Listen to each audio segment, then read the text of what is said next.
So this is going on page 40 when we're done. So we're going to talk about transformations. We did a little transformation review on Tuesday. And this says an important aspect of understanding functions is the concept of transformations. So like I told you on Tuesday, this week we're doing them in pre-AP Algebra 2 and Algebra 3 and AP Pre-Cal. I did them with college algebra today. So they're not new, they're not going away. They are a very important part of kind of putting everything together. So throughout this course, as well as past and future courses, we'll study a variety of transformation or functions in their graphs, and they can all be viewed through transformations. Transformations will weave through everything we learn in AP Pre-Cal, everything. So if we don't understand the basic stuff like we did on Tuesday, that could be a big, big problem for us. All right.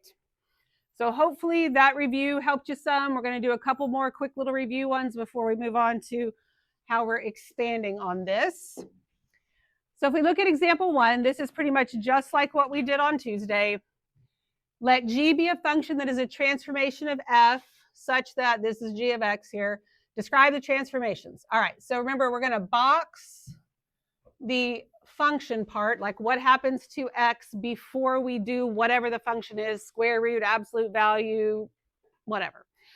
And then we'll just start from left to right.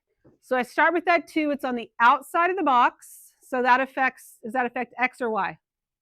Y. So that makes this a vertical what? Dilation. Good. Vertical dilation by what? 2. Because y does not lie, because he's a nice guy, right? Then I move on to the 3. The 3, does that affect x or y? X. So that makes that a horizontal what? Translation. And then I told you we can't abbreviate translation, and then we don't have a whole lot of room to write here, so I changed my mind. Put the L on it, so we know it's not, you're not trying to say transformation, that you're saying translation. So trans with the L is fine. Horizontal translation of what? 3. Good.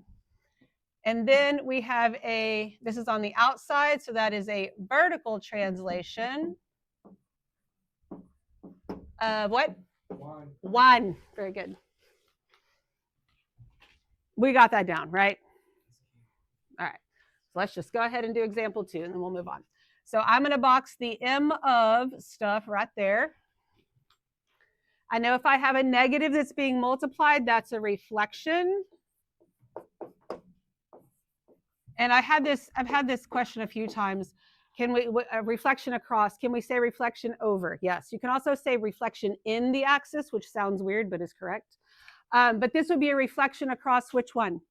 X. Okay. Reflection across X axis.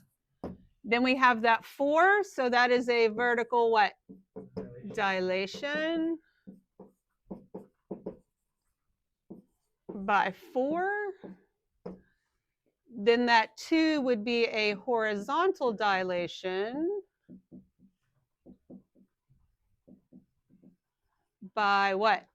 1/2. Good, because X is a liar, right? Perfect. If we can do that, we can do all the rest of this, all right? Okay. So, example 3. We've got the graph of y equals f of x. So this is f. Consists of 2 line segments in a semicircle.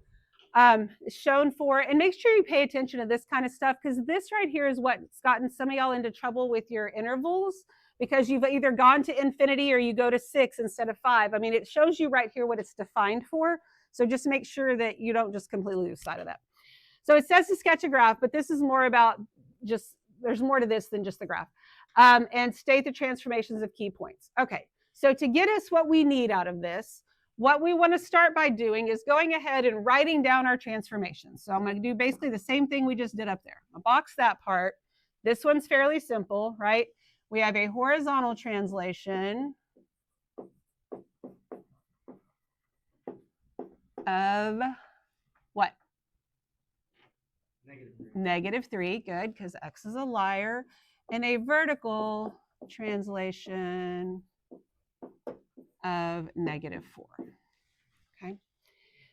Then for other reasons besides just this kind of question, we need to be able to write what our points actually map to. So like x, y maps to something else, all right?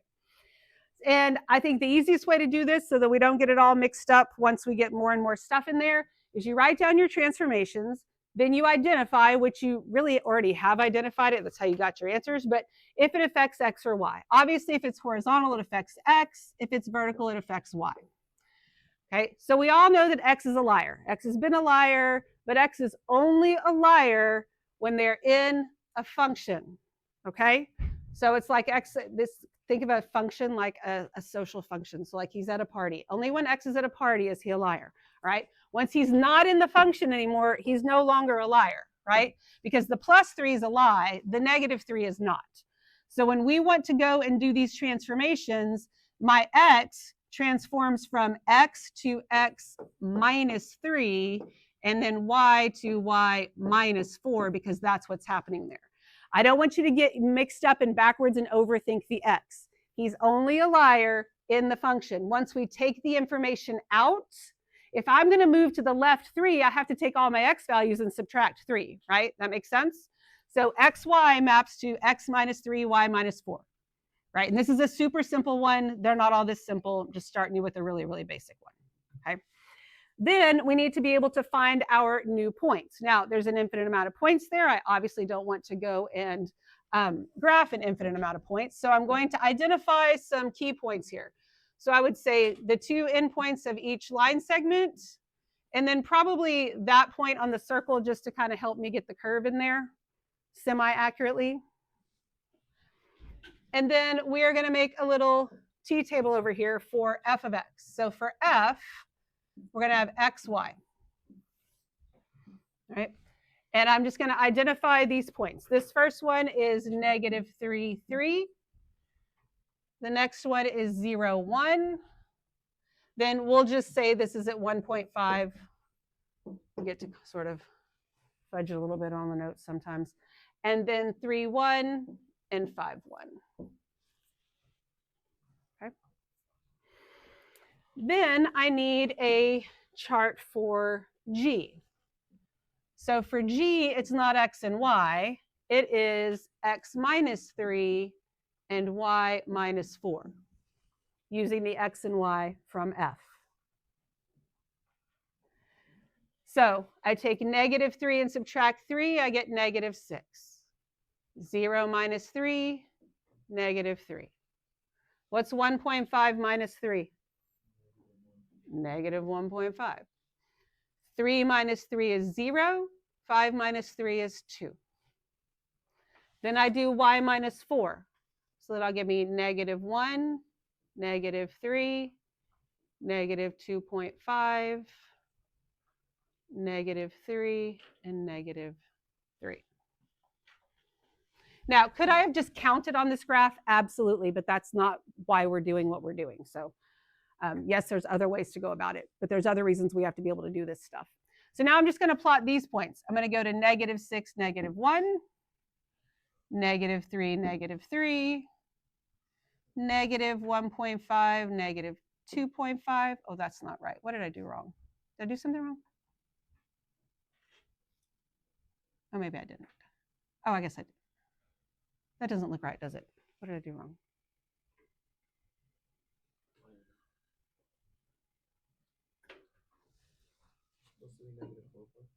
I think instead of 1.5, it'd be more like 2.5. Oh, this should be 2.5. Y'all just let me do it. No wonder.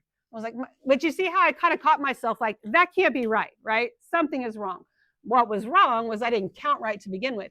This is 1.5, 2.5. This is a 2, which makes this a -1.5. Then my graph makes more sense. I'm sorry, my numbers are wrong. It would have, it's taken me a while to figure out what the heck I did wrong there. I was like, I know I subtracted, right? All right, so now -1.5, -1.5, I'm right there. That looks a whole lot better. Because I didn't multiply by anything, right? So I didn't distort the shape. Like I know it's supposed to be the same size and everything. All right, so then 0, -3, and 2, -3. This was supposed to be the easiest part, and I can't even do that right. Then I got my line segments, and just do your best for your little semicircle. And again, yes, I know what some of y'all are thinking. I could have just counted, and you're right, but we have to understand this notation for a lot of other things, okay? What questions do we have? Anything? All right. So let's look at this next one. Okay. So I've got h of x and k of x. So I'm going to do the same thing. Well, maybe. I'm going to box the h of. Then I'm going to write down my transformations. So I start with that negative. That is a reflection across which axis? X-axis. Then that 2 will be a horizontal dilation by what? 1/2. Very good.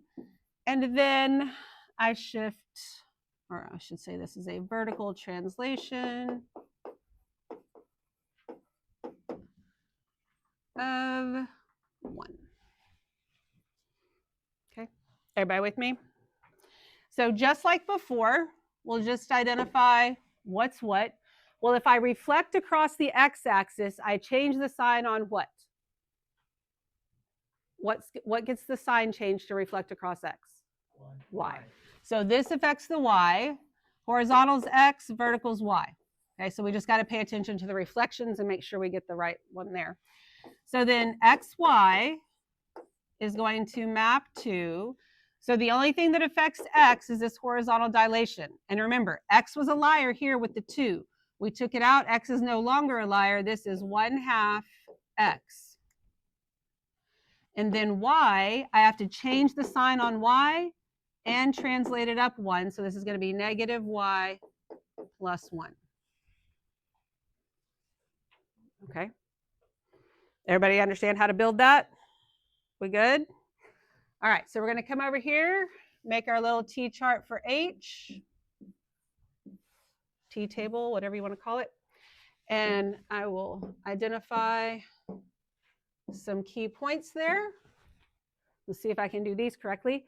That'd be -4, -3, -2, 1, 0, -2, and 6, 4. Do you see any others I should probably deal with? The whole. This would be good, right? And that's at 4, 2, because it would be good to know where it is. But I'm also going to make myself a little note like that's the whole, so I don't just plot the point and do something weird. Anything else we see? There's a point. There's this point right here, right? There's this random point right there, which is at 4, -1. So now my points aren't in an order at all, but that really does not matter. Okay, it's totally fine. So then I'm going to make a little thing for k. So for k, instead of x and y, it's going to be, I'm going to do this, 1/2 x and -y plus 1. Okay.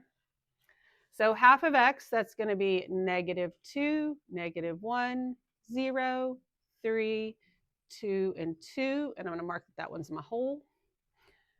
And then I change the sign on y and add 1. So that'd be a +3 plus 1, -1 plus 1, +2 plus 1, -4 plus 1, -2 plus 1, and 1 plus 1. Do y'all agree with those? I don't trust myself anymore. Okay, I think we're good. We're all good on those? All right, so let's plot those points then.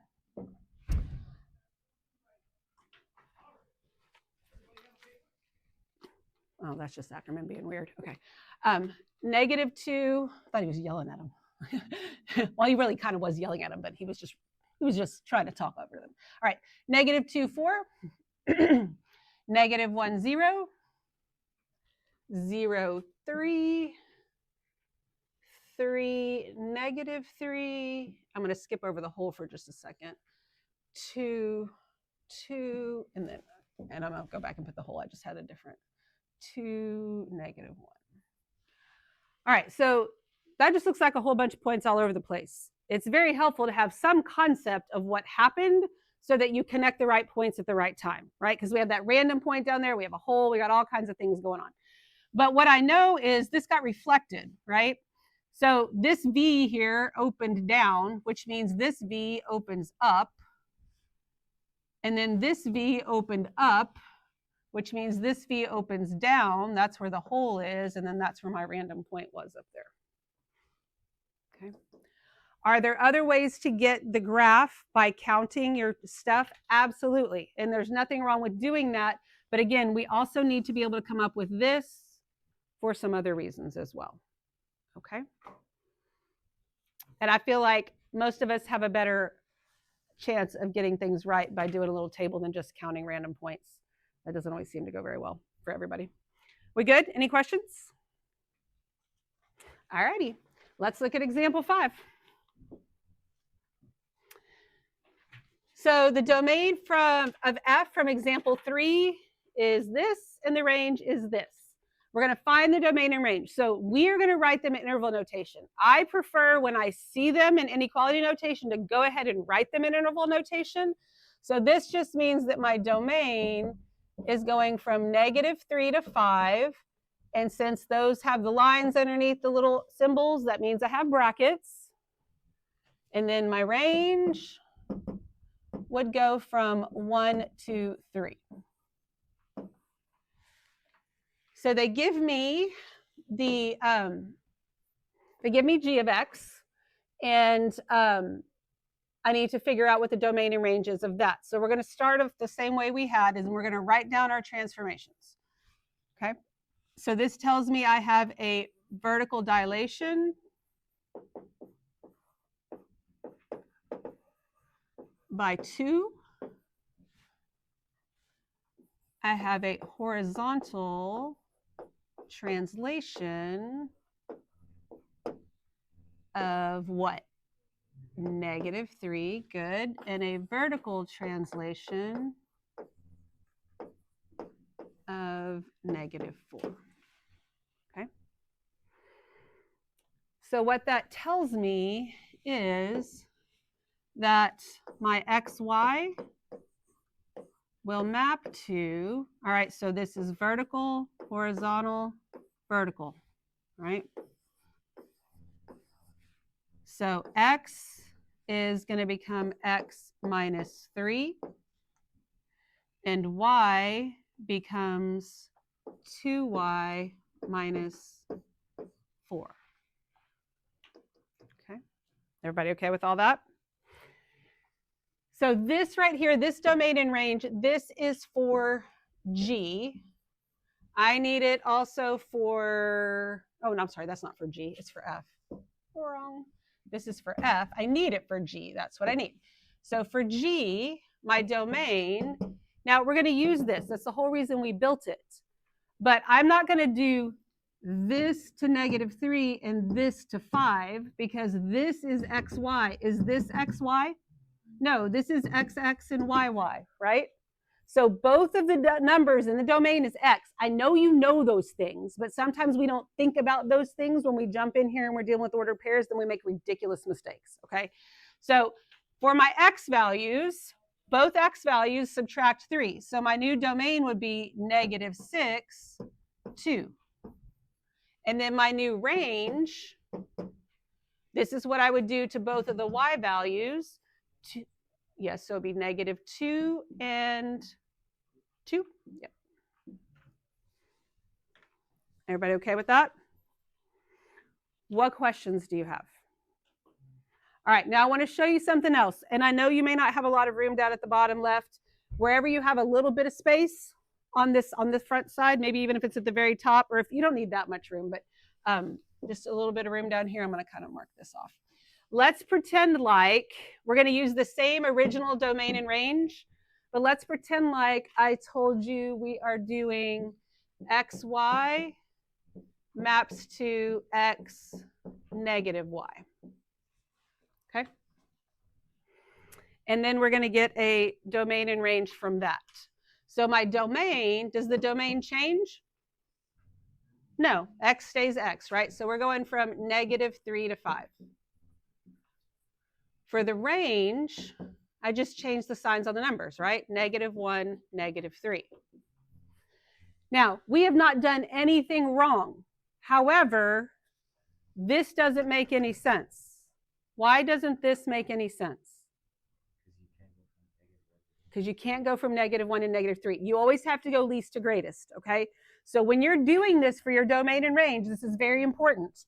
If you change the signs, or even if you don't, maybe you should check. Always check when you're done that your domain and range are going least to greatest. This one doesn't. So again, we didn't do anything wrong. We just have to fix it because of the way that we did it. And that's actually my answer, okay? So when that happens, just make sure you flip it around so we're going from least to greatest, because this is the easiest way to come up with this stuff, but then sometimes we run into that problem there, okay? What questions do we have? Anything?